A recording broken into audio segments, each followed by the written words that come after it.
Hello, everyone. Welcome to Sit Heads Meditation Club. My name is John. I organize this group. Sit Heads is a sitting and social group for people interested in deep meditation practice. Everything we do is free and donation-based. If you want to hang out with us, you can find us at sit-heads.com. It is my absolute pleasure to welcome back our returning guest, Beth Upton. Beth is a former Buddhist nun. She graduated from Cambridge University with a degree in economics, rethought that, and decided to go be a nun instead. So she went to Burma, where she ordained under the great meditation master Pa-Auk, one of the greatest masters of the last, who knows, century. And she trained with Pa-Auk for 5 years as a nun, and then she spent another 5 years training in other methods and traditions, doing a lot of long solo retreats. In 2018, she disrobed and rejoined lay life so she could work on integrating the challenges and tribulations of Western life into the practice of the Dhamma. And now we all get to benefit from what she has figured out.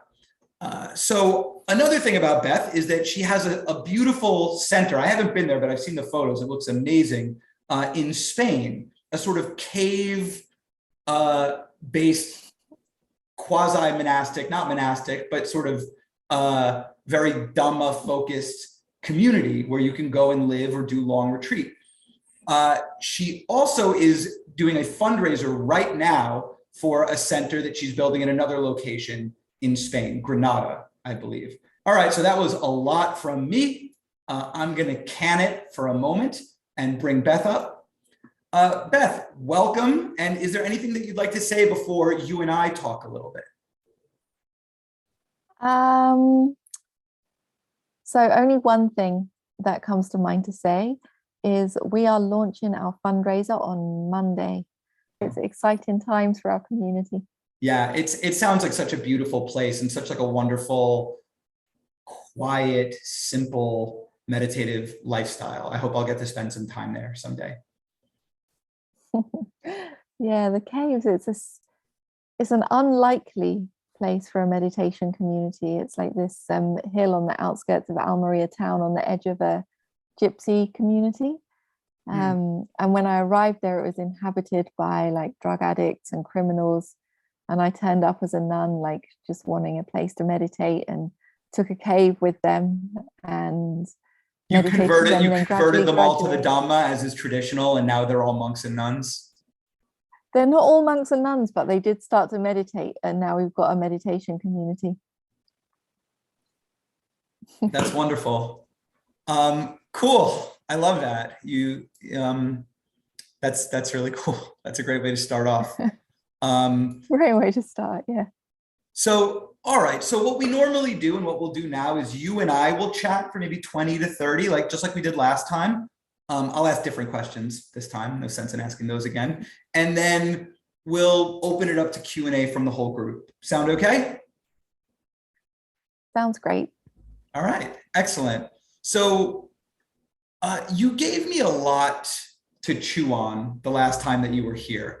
I really enjoyed that conversation. And one thing that we talked about was, I asked you for a lay person, not a monastic, someone who hasn't given up worldly life, but who wants to experience nibbana, or awakening, who wants to experience that. What do they need to do? And basically what you said was you did not respond in terms of, well, meditate this many hours a day or go on this many retreats. And instead, you pointed to something else. You pointed to the importance of an inclination toward nibbana, which, if I remember correctly, you described as sort of an inclination toward letting go, an inclination toward abandonment, and toward simplicity. And that's more important than adding another half hour to your formal practice calendar or something like that. And that kind of, if you don't have that, you're in some sense out of luck in the Dhamma department. And if you do have that, then you'll find a way to make it happen. I hope I'm not putting words in your mouth. Was that more or less the idea? Yeah, I think you've got the gist of it. Yeah. All I right. don't think I would call anybody out of luck in the Dharma department. That's your words. Fair enough. No, I don't mean to put those words in your mouth. But so I want to push on that a little bit, because what you did say was, because I asked, is there anything you could do to cultivate that inclination toward nibbana, that inclination toward abandoning? And I have a few questions about it, but my first question is, I asked you what you can do about that. And you basically said, not much. You kind of said life, either the life you've lived up to this point has taught you that, has given you the gift of that inclination, or it hasn't yet done so. But so, I did some introspecting after we had that conversation, and I sort of interrogated myself, and that inclination toward nibbana waxes and wanes for me. And sometimes I feel it very deeply, and sometimes just in the midst of the whirlwind of my life, I lose it. Intellectually, I still have it, and I want to have it, but it slips through my fingers sometimes. But I do think of myself as a person with a very sincere aspiration. And even when I don't have that inclination toward abandonment, I want to have the inclination toward abandonment, which surely counts for something. And so I'm wondering, what would you say to a person like me? Is there a way, what can I do to stabilize that, to sort of keep my eye on the ball, as it were? Or is there not really much I can do, and I just have to let it ripen in its due course? Yeah, so two main things. I think I did speak about them last time, but maybe not too explicitly. So two main forces that give rise to urgency. One is the force of suffering. Mm-hmm. So we see this again and again through the suttas. Because of suffering, if we're lucky, if we've got a Dharma inclination, then suffering will give rise to faith rather than to just more suffering. So we understand the first noble truth and we gain urgency practice. And the other huge force is wise association. So sometimes when we're lacking urgency in the practice, it's because life is a little bit too comfortable and we think samsara is just all too bearable, and never mind, I've got it all right, and I'll do a bit of meditation on the side. We need a little bit more suffering sometimes. And sometimes it's because we don't have enough inspiration, we don't have enough wise association. So it's uncommon for people to voluntarily welcome more suffering into their lives. But I think the main thing you can do is what you're already doing, which is to keep your wise association really strong. It's the power of communities like this, that we keep each other enthusiastic and engaged on the path. It's definitely something that's much easier to do as a group and much more difficult to do alone. Yeah, that's a great point. Well put. Thank you. And thanks for being a part. Thanks for associating with us tonight, so we can continue. Thanks for associating with me. I hope it's my pleasure. In Pali we've got this word anyamanya, like it means mutually supportive. They are equally supporting each other. So I hope it's anyamanya. Yeah. Well, I'm happy to help, Beth. Thanks. Yeah, you're welcome. I wonder if you could speak a bit, because I'm sort of assuming everyone knows what you mean by that, but there was a point in my practice, not that I'm in such an advanced state now, but there was definitely a point where if you talked about abandonment, if you talked about relinquishment, I would hear that and think, oh, that's the stuff about Buddhism that I don't like. I like the stuff about meditation. I like the stuff about seeing more clearly. I like the stuff about being more concentrated, being happier. Craving doesn't sound great. But when you talk about abandoning things or relinquishing things, that's the part where I am like, okay, I'm going to take the other stuff, please. Thank you. And I'll leave that aside. And so could you speak a little bit about why, for the lay people who perhaps don't realize it yet, but currently have the benefit of this wise association, why abandonment, which normally has a negative connotation, you know, abandoning your responsibilities, abandoning your family, whatever. Why is abandonment something to be sort of eagerly sought? Why is it such a beautiful thing to which we can develop this really wholesome inclination? Yeah, so because it's the opposite of craving, and the second noble truth tells us that craving is the cause of all suffering. So that's like the great illusion of samsara, is that getting what we want will make us happy. It's the great lie of samsara. And the reason that we all stay in it is because on some level we're still believing that if I can just get what I want, it might even be a meditation thing. Once I've got jhana, or once I've got this state, then I'll be happy, and then I can be that person that is just happy forever. The happiness is just over there. And sometimes it takes a lot of trial and error to realize that that force of craving is never going to get us the happiness and the satisfaction that we're after. Sometimes we need to live through it and get those things, and then get there and realize, oh no, we're still left wanting. And wanting just leads to more wanting. And so after enough of that, eventually we get the wisdom that we need to go another way.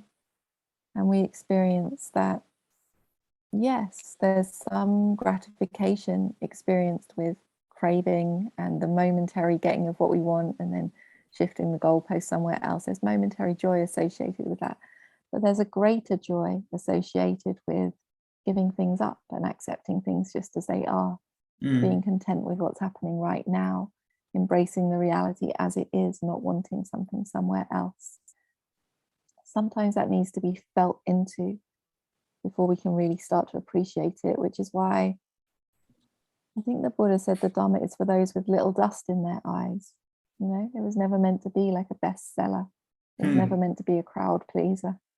Even in the time of the Buddha, people who were like in the same villages as the Buddha didn't listen to him. Yeah. It goes against the stream, right? As I believe it goes said. against the stream. Yeah, it goes against the stream.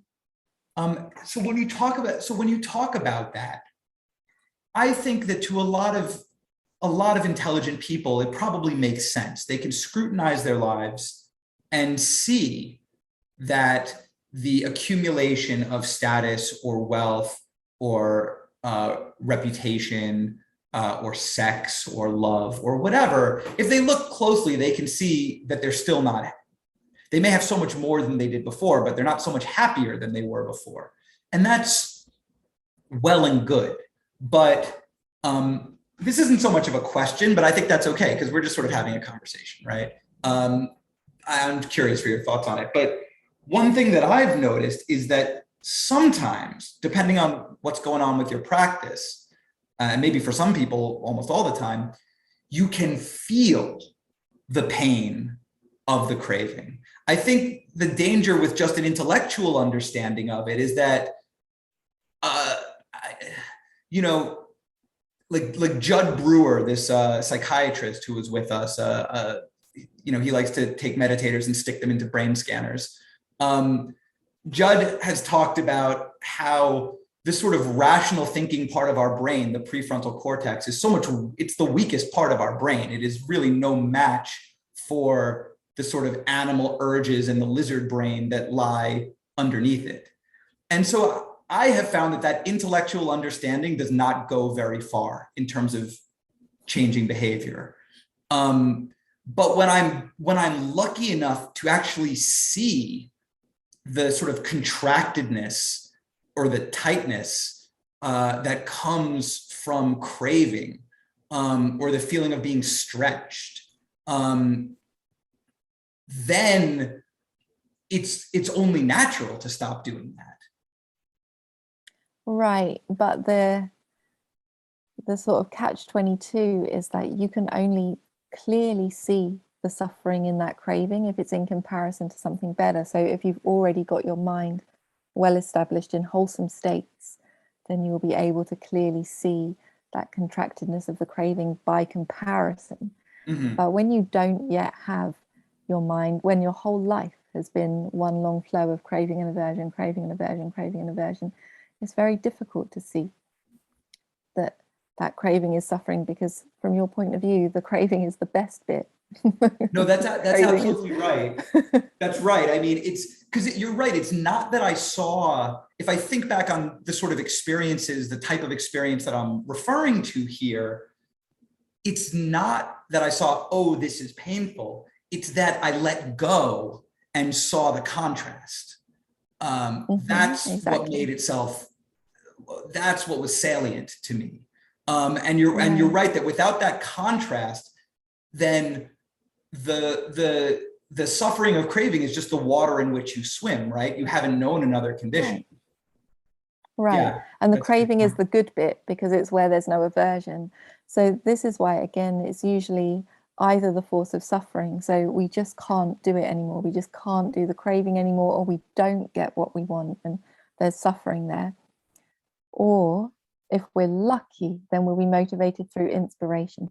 So we meet somebody who has let go and is embodying a happiness that we don't have. And through inspiration, we can put down our craving. We can follow a different way until it becomes our own experience. Yeah. I have a lot more questions I want to ask about that, but I'm going to hold off. Maybe I'll save some for the next time you come visit us, which I hope will happen. See what you did there. I'm sorry. I see what you did there. Okay. Yeah. I'm baiting the hook. I'm setting it up. So you talked about, in your bio, you talk about how you did sort of a 5-year tour of duty with Pa-Auk Sayadaw. Words in my mouth again there. I'm having fun with it, Beth. I'm sorry. No, you spent what I'm sure were a wonderful and mind-blowing 5 years with Pa-Auk. I mean, I've heard you speak about it. It sounds incredible and obviously life-transforming. And then you did 5 years studying other practices. I don't know so much about what other practices you studied. Could you talk about that a little bit? Fill in that period. Who were you studying with? Were there particular styles in which you were practicing? And yeah, I'd be curious to hear about that. So I think I went to do all of the I visited like all of the main methods or teachers that I knew in the Theravada tradition firstly. So the Thai forest tradition, which I'd practiced with before, but I went to visit different Thai forest monasteries. I went over to Australia to practice Ajahn Brahm's community. I did a Goenka retreat. I practiced in the Hassi, revisited Ajahn Tong, like all of these different Theravada traditions. And then I have a good friend of mine who is in the Korean Mahayana tradition. And she, like me, she's an Abhidhamma geek. And so we discuss like the contrast between the Mahayana Abhidhamma and the Theravada Abhidhamma. And then I was practicing in Spain, because in that second 5 years of my ordained life, it was where I founded this community in the caves. So I was in Spain with my chums there, converting the addicts to meditators. So Spain's really like heavily influenced by the Mahayana tradition. And again, before I was a nun, I had some experience with the Mahayana tradition, but I started to revisit that. And also during that 5 years, like the second 5 years of my ordained life, I would have long periods in London where I would just be staying with my family. And London, as you know, is very religiously diverse. So I made a point of like going to all of the major religious groups, the Buddhist groups and the non-Buddhist groups, and just making friends. So I'd like turn up to the Church of Mormon and be like, hi, I just really want to learn about Mormonism. Could you tell me a bit more about Scientology? I'm dying to know. I'm sure they were all too happy to tell you. Right. I'm sure they had plenty of pamphlets to hand you.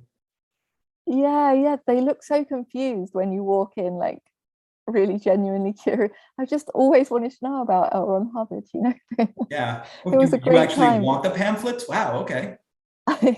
Yeah, and so I did all like the Greek Orthodox Church and the local church and the Jehovah's Witnesses and all different Buddhist groups all over London as well. And we have a group in London called the Brahma Kumaris, and I went to the Hare Krishnas and all sorts, just so that I could get myself up to speed with what was going on in the spiritual, religious, and meditation world. It was a good time. I met some interesting people. That does sound like a lot of fun. What were there any practices in particular that really resonated with you, and especially any practices that you sort of held on to, or was it mostly for sort of contextualizing a core Pa-Auk practice that sort of remained your central practice? It was mostly the second one, so mostly for contextualizing, and mostly because I was starting to teach as well, and I was aware that the training I had done at Pa-Auk was very rich and just extremely comprehensive on the advanced level, but lacking on the basic. So if people turn up and they have a lot of hindrances and difficult to calm their minds, a lot of emotion, usually there's only really the one instruction, which is just focus on your breath. And so I saw that training, as it was presented in Myanmar, was underserving beginners. So beginners were just getting frustrated. And part of that, I can just fill in that gap through just being a human, because just through being a kind human. But also I was interested to know how other teachers filled that gap. And although at that stage in my practice, I didn't really need those tools for myself, or, I'd found ways to practice through that just in myself, I found it really helpful for teaching others. Yeah. I mean, the sense I get about Pa-Auk, and it's all secondhand, of course, maybe one day I'll get to do the practice, but the sort of vibe I get just based on the people I encounter who are sort of the outputs of the Pa-Auk system is that it almost seems like you have to, I don't know, maybe I'm projecting, but it almost seems like I think there is such a thing as a more naturally gifted meditator. And I think, there are people who incline toward concentration, for instance, or incline toward other of the controlling faculties or enlightenment factors. And it's you might say it's their karma, you might say it's their genes and their upbringing, whatever it is. And my sense was always that you kind of have to have a lot of horsepower to do Pa-Auk. I wouldn't be so sure. Okay. I mean, I think maybe if people believe that, it becomes true. And the reason that I'm saying that is I noticed that when I teach in the countries that we could say, nothing, I don't mean anything bad about them, but more naive. So they've not had so much exposure to all of these stories that we hold about traditions. And I just turn up and I'm like, this is what we're going to do. We're going to focus on the breath, and then you're going to focus on the nimitta. We'll work our way through the jhanas. They just do it. And when I lead retreats when I lead retreats in Eastern European, for example, almost every year there's people where it's their first ever retreat and they enter the jhana, sometimes in 10 days. I had last year somebody practice up to the third jhana in her first ever 10-day retreat. This year I led a retreat in Hungary, and it was about 70, 75 people over the month, and about something like 20 people practiced in the jhanas, with less than that, but some of them practicing advanced vipassana. And I don't know, that's not just one or two gifted meditators. No, but it's a minority, right? Well, it's a minority, but that's on one retreat, isn't it? Yeah. No, that's fair enough. But yeah, I think there is. And that's not because I'm so great. That's just because, like I said, naivety goes a long way. they don't already have all these beliefs about how hard it is, and they're never going to be able to do it, and it's this really special thing. Yeah. They just do what they're told, the simple mind. Well, so that I know is real, because I've definitely, that sort of reverse placebo effect, right? A sort of anti-placebo where you convince yourself that it won't be effective. I remember I read a book on samatha practice, on concentration practice. It was The Attention Revolution by Alan Wallace. And he talks in it about how there's really no chance of reaching even the sort of upper intermediate stages of samatha practice. Not even talking about jhana. Yeah, someone was telling me about this the other day. One of my students was you telling have to me, be a full-time contemplative. You have to basically, he's like, that's the Olympics for meditators. You essentially have to be a full-time professional contemplative to do that. And I read that, and I just said to myself, oh, and just sort of, went with that. And then I encountered another teacher who basically said, that's not true. You can definitely do it. And my practice improved just from that shift in mindset. So I think what you're saying is absolutely, I completely resonate with that. So let me not make the same mistake. Don't be part of the problem. Don't be part of the problem. You've got to tell people it's easy and possible. You just focus on your object. That's it. That's all there is to it. Listen to Beth. Listen, everyone who's watching this video after the fact, not me, her. Listen to what she's saying. And possible in the daily life as well. This is the other myth I hear. Even the teachers that are teaching jhana say, oh, you can't do it in the daily life. This isn't true. I'm teaching people who are doing it in the daily life. All right. Well, so thank you for spreading the good news. That's not because I'm like so great. All I do is tell them to focus on their meditation object, but it's because they believe it. They believe it. They don't believe it's impossible. Yeah. Yeah. And you talked about that. You talked last time you were here, you talked about someone who was on one of your retreats, but I think she was sort of helping run the retreat, and she was like doing all this administrative work. And I think she had a young child with her too. Yeah, I'm with her at the moment. We're running a family retreat at the moment, and she's organizing it. Yeah. Oh, that's nice. But you said that she was able to make it happen, despite all those.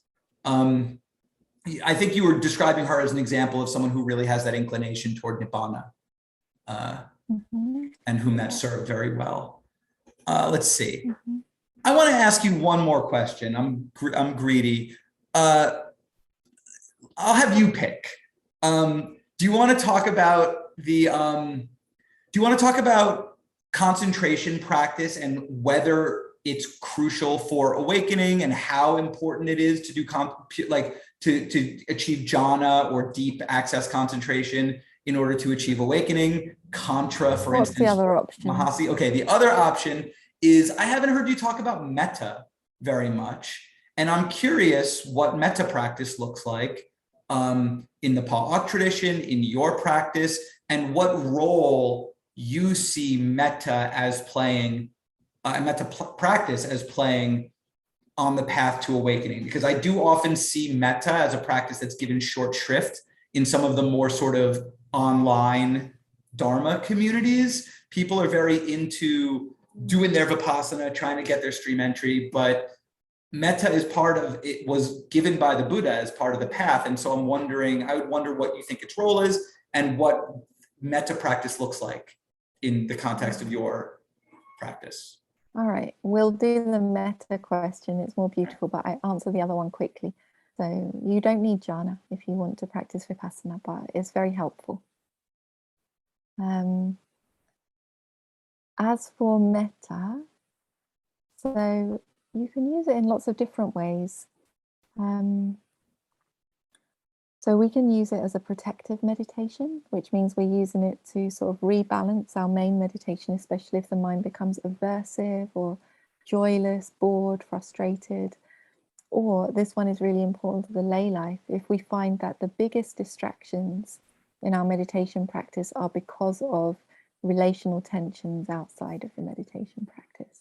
And this is very common, that we sit down to meditate and then we're just thinking about this person and how dare they say this, or oh no, I can't believe I did that.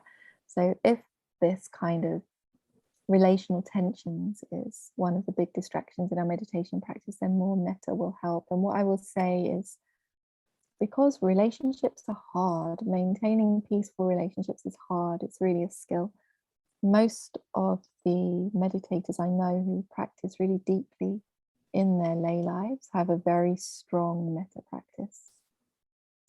And it's what allows them to just sit down and be relatively peaceful already, because they're not carrying a lot of relational tension with them into the meditation practice. So it can be very useful in that way.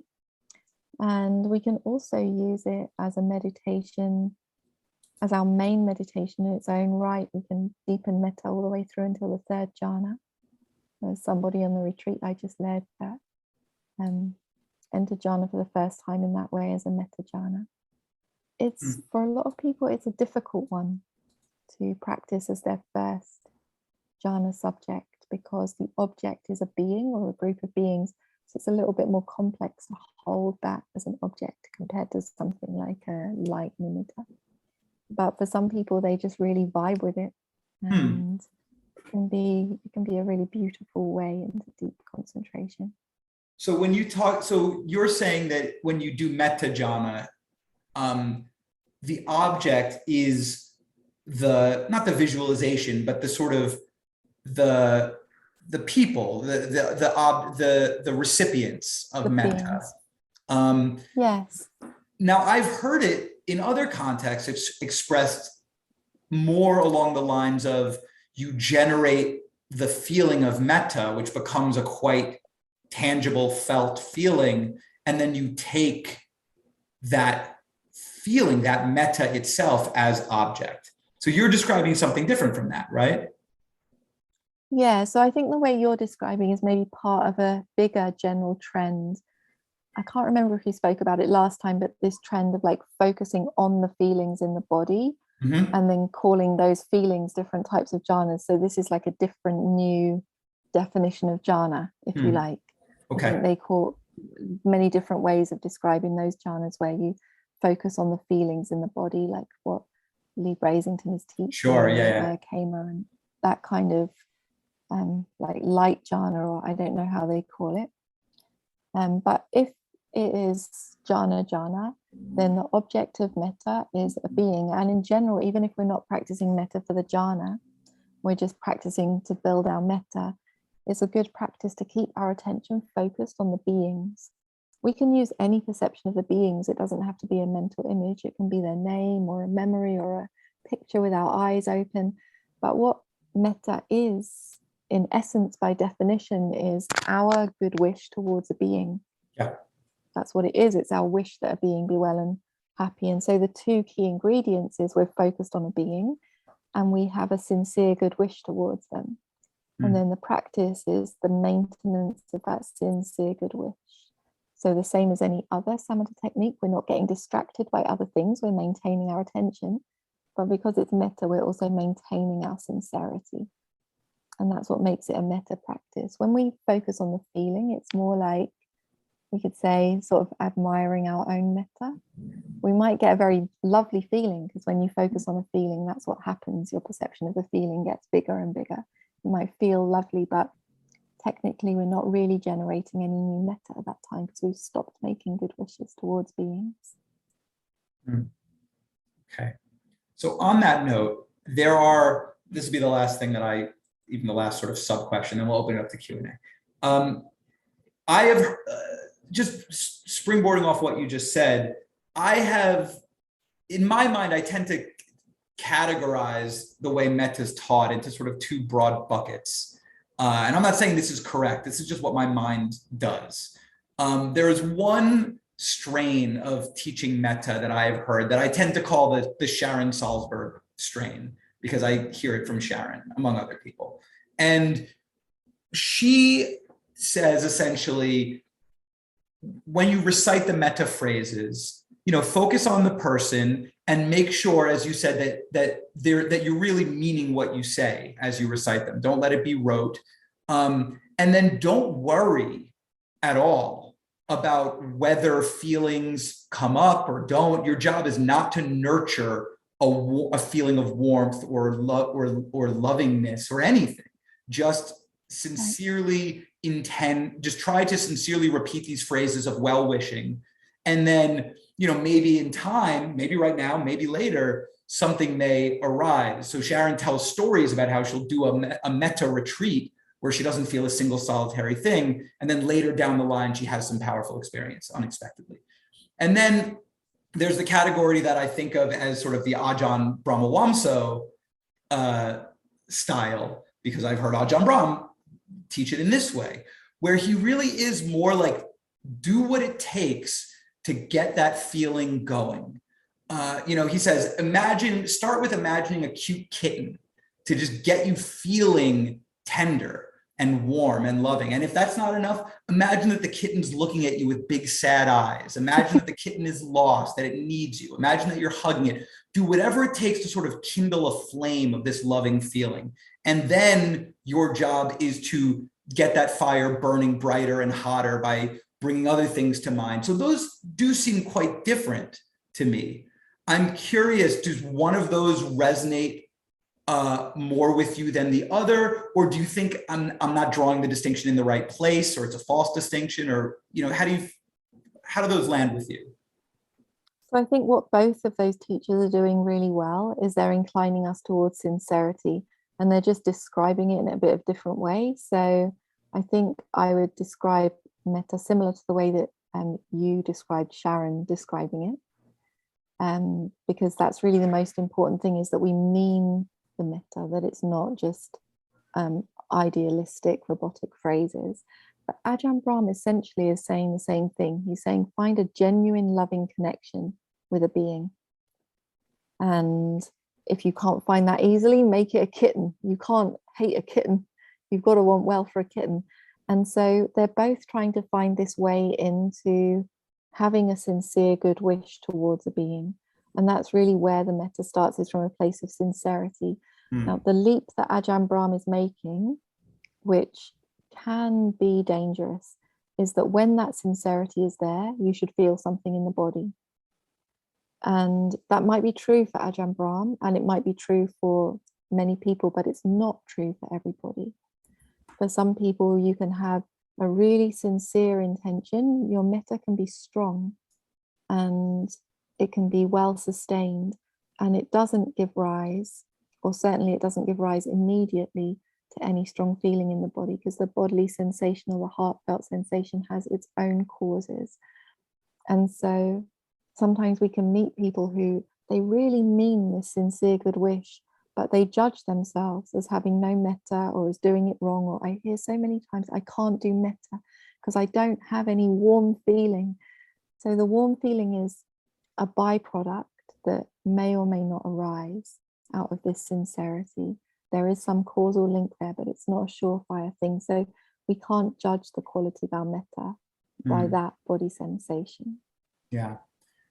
Without that sensation, can it still feel, is it still a beautiful or joyful or pleasant practice? Or does that joyfulness or pleasantness come with the sensation, that the feeling that may or may not be present for different people? I think like that sensation is one type of joyfulness and pleasantness, but you notice, like, for example, maybe even when you focus on the breath, there's not always like a huge joyful bodily sensation associated with it. There might be sometimes, but it has other characteristics about it that make it a pleasant experience. And there's something just inherently, we all know it's good to sincerely wish well for others. Yeah. All right. Well, thank you. Thanks for addressing that one. I was very curious to hear your thoughts on metta. So let's get this party started. If that's okay with you, Beth, I'd love to open it up to Q&A. Is that all right? Yeah. All right, great. Daniel, I noticed your Zoom hand was up. I'm guessing you want to ask a question. Would you like to? Yes, I would. Thank you. All right, I'm going to bring you right up. Hi, Beth. Hi, what's the question? Beth, I've been a practicing Buddhist for about 1.5 years now. And my main reason for for my practice is to help me let go of the craving that I have that surrounds some long-standing PTSD issues and some long-standing physical pain issues. And I've been craving these changes in those situations for decades. And I really, really struggle with letting go of that craving. And I'd like any help that you would be willing to provide to help me let go of that craving, that it be different.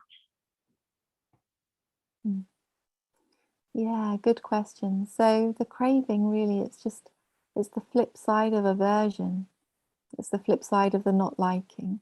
So when we don't like or when we can't accept an aspect of reality, then we want something else, right? Yeah. So that's some heavy suffering that's come to you, some trauma and physical pain.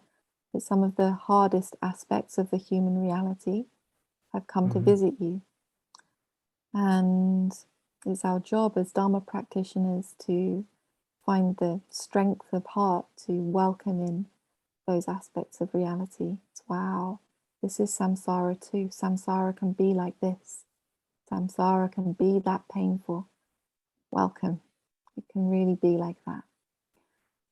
And I'm not saying it's easy to do. It's very difficult to practice acceptance on painful states.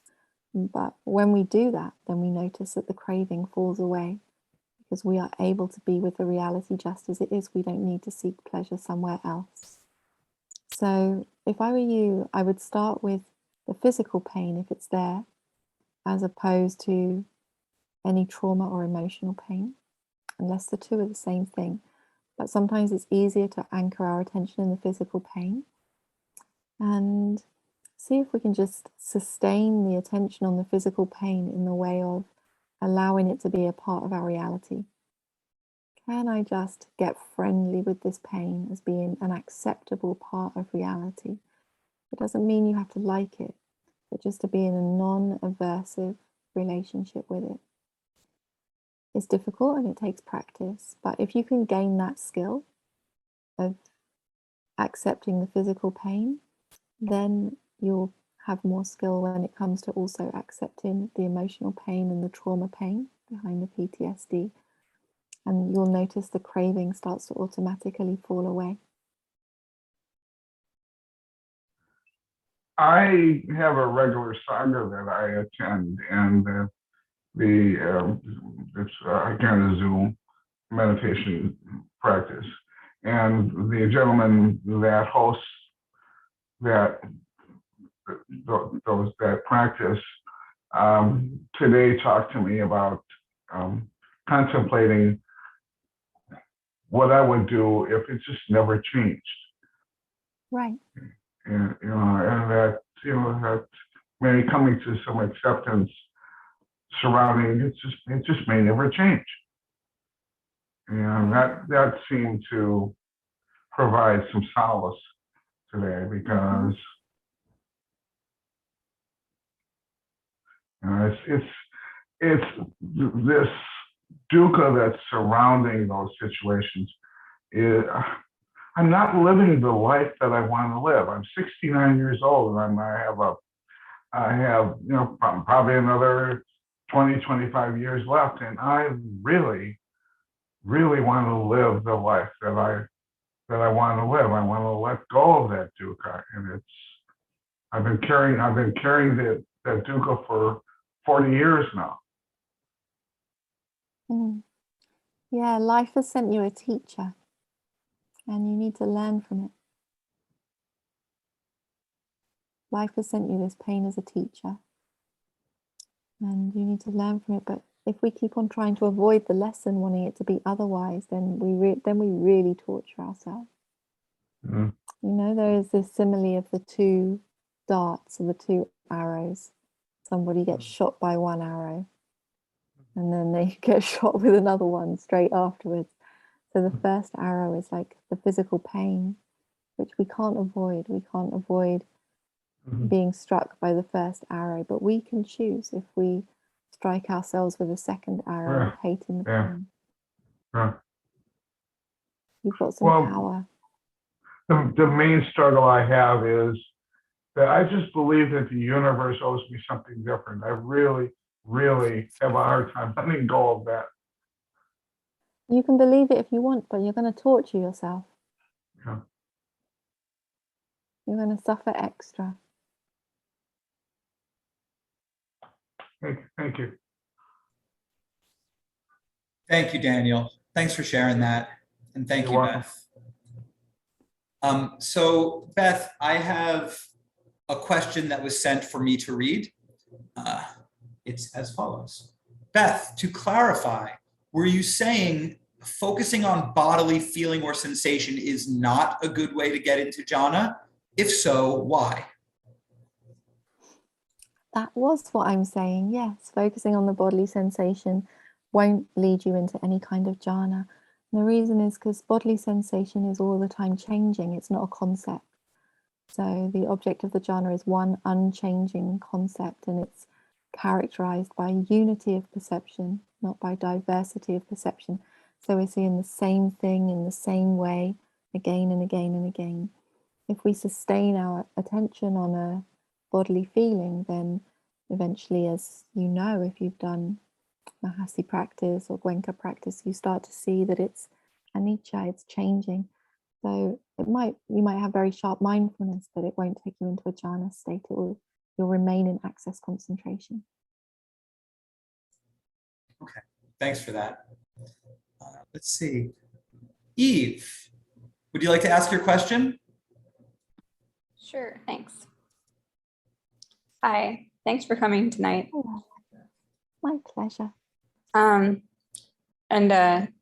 really appreciate what you're talking about with something striking me in a new way today about craving and aversion, and being able to accept reality as it is. I'm finding that very interesting. Like some interesting thoughts are coming from it. But one thing I wondered is, you're working with the present, like being able to accept reality in the present moment, and the pain, or being able to see like the pain of the suffering of the cravings that you're having in the present moment. Or I guess what I'm wondering, or what I'm noticing, is that, do you have a way of thinking about the future? Or do you sort of just, do you ever, what do you do with the future? Do you have like an approach? Because one thing I'm recognizing is that I have this, I have a fear of the cravings not being met in the future. Also, in addition to like the pain of not having it right now. Mm-hmm. Yeah, so it's just a different form of the craving and the aversion, really, isn't it? But it's projected onto the future. So fear and craving, may it be like this, I hope it's not like that. May it be like this, I hope it's not like that. And then we can get into a lot of planning and different things. So I guess, how do you approach the future in a peaceful way, or in a wholesome way, in a peaceful way? So we have this distinction between a mental factor that we call chanda and a mental factor which we call craving or lobha. And they can arise together, but they can also arise separately. Chanda is like a wish, if you like. It's difficult to translate. They sometimes translate it as desire, but it's not like craving desire. It's the type of wish that we make when we say, may all beings be well and happy. May I attain nibbana. Chanda essentially sets the direction, if you like, but it's not relating to that direction with a grasp. It's setting the direction, it's not putting any time frame, it's setting the intention for where we will put the causes, but it's not relating to it with craving. And so chanda can be a really helpful one when we're navigating the future. So like for the last 8 years, for example, I've been engaged in may I build community. Okay. Can you say that last part again? What was the last thing you said? The last 8, may I build this community. This is a chanda, may I build this community. And so gradually, I start to put the causes in that direction. It's helpful because it means that when community-minded people are in my life, I notice, because I've conditioned my mind in this direction with this chanda, but it's not like, well, sometimes it is when I have craving, but for the most part, it's not like, get me this community as soon as possible. Yeah, Because then I would that suffer a makes lot. It sense. would be unbearable. It would be unbearable. You know, I mean, it almost sounds a little bit like applying metta towards the future. In a way, may I do this? May this happen? Or, you know. Yes. So rather than being motivated, rather than our action being motivated by craving and aversion, our action becomes motivated by compassion, by metta for ourselves, for others, by wisdom. Or what? By wisdom. Also. Oh, thank you. Thank you. Very helpful. Motivated by wholesome states. Thank It's you, Eve. easy to say. It's more tricky to do. Hmm? It's easy to say, and it's a little bit more tricky to do. Yeah. But it's good. It's a good strategy. A good approach. Thanks. Yeah. Thanks, Eve. Thanks, Beth. Rick, want to ask your question? Yes, thank you. Hi, Beth. So I've realized in very recently, I've had the powerful experience of being on a retreat with teachers and guidance and feeling the comfort of having the Dharma ahead of me and having people who know the territory and having the sense that there is a way and there is territory that's known. And later on, the powerful experience of having a profound experience of temporary presence that was totally self-guided. And what I realized is my tendency is to cling to some sort of assurance, like to kind of cling to the Dharma in a way that I find unhelpful, as well, like I can take security in the fact that the way is paved for me. And what I really find is that when I am at my best is when I am not attached to that. And when I accept that fundamentally there is a loneliness in following the way, and there's a mystery to it, and there's a letting go that needs to happen. So I'm interested if you have thoughts on that generally, but the question I would bring is how to cultivate a healthy and wholesome relationship with the Dharma and with letting go and loneliness. So there's this famous sutta where Ananda was the Buddha's assistant, and he goes to the Buddha and he says, Buddha, I think that half of our progress or half of our success in the spiritual path is because of keeping wise friends. And you've got to understand, when he said this, the Buddha was like his best friend. The Buddha was his friend. And the Buddha said, don't say that, Ananda. That's not true. 100% of our progress, 100% of our success is because of wise friends. And this is true. So our progress isn't any more than the influences on us. Essentially, it's a teaching of non-self. We don't have within us already everything we need. It comes from receiving the Dharma from outside and digesting it and processing and hearing it again and again and again. And sometimes we need time alone in the practice because we need digesting time.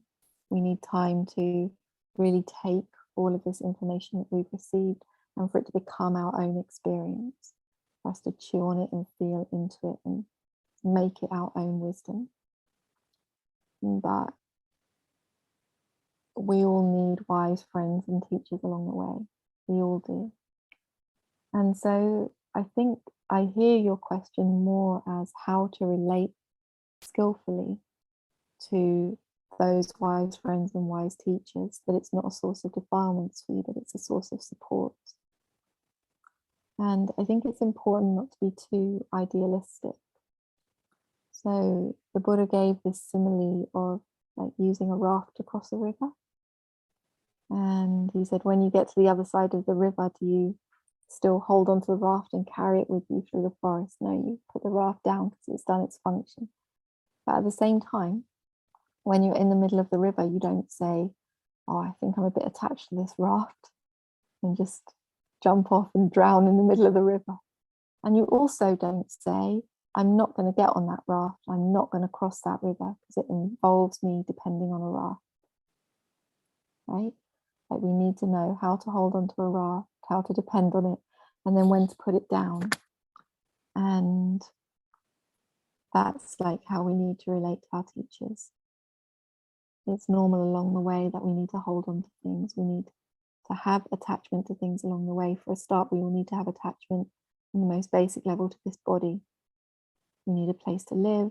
We all need enough people who love us along the way. We all need people that are guiding us. When they've carried us as far as we can go, then we put it down at the right time, but not when we're drowning in the middle of the river.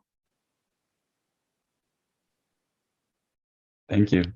A lot to digest. Does it answer your question? I think so. Yeah. Thank you. Thank you, Rick. Thanks, Beth. So I don't see any other questions. I think perhaps you were just so thorough that there's nothing left to ask. So this is really, in some sense, your fault. Question. I'm not complaining because it's, I was going to say it's fine, I'll answer it. I was going to say it's 2:30 in the morning here. Oh, That's no. how much I love you all. And I have a 5:30 a.m. start because I'm leading a family retreat. Oh, Beth. Well, first of all, thank you so much for. I know.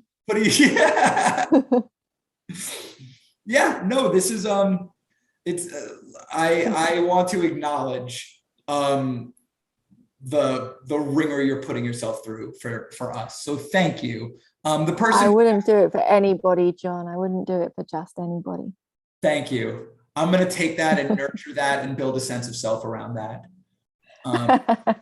And I'm going to make it good and fixed and very concrete. So the person who asked me the question sent another message and said, let her get some sleep, smiley face. So, all right. So this person has taken mercy upon you and taken pity and granted you clemency. So why don't we wrap up here? And so let me do the wrap up stuff.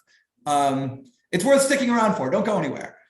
So first and most importantly, thank you, Beth Upton, for this wonderful teaching tonight. Really, thank you. And all the more knowing, this sort of mountains you climbed and rivers you forded to be here. So thank you. I'm sure you're very tired. I really appreciate it. Beth, I know, does offer one-on-one teaching. So if you wish to, unless that's changed, if you wish to learn, okay. So if you want to learn from Beth one-on-one, she does so in the traditional way on a purely jhana basis. This is a real blessing. So go to bethupton.com. You can check that out. Beth, is there anything that you want to say before we close? I tell loads of people about your community.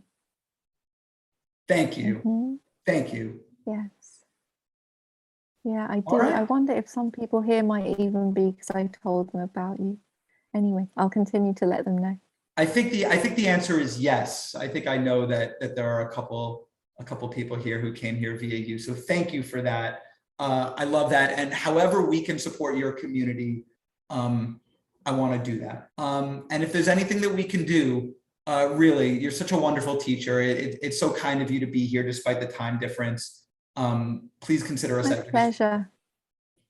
All right. Well, thank you. Pleasure. See you again sometime.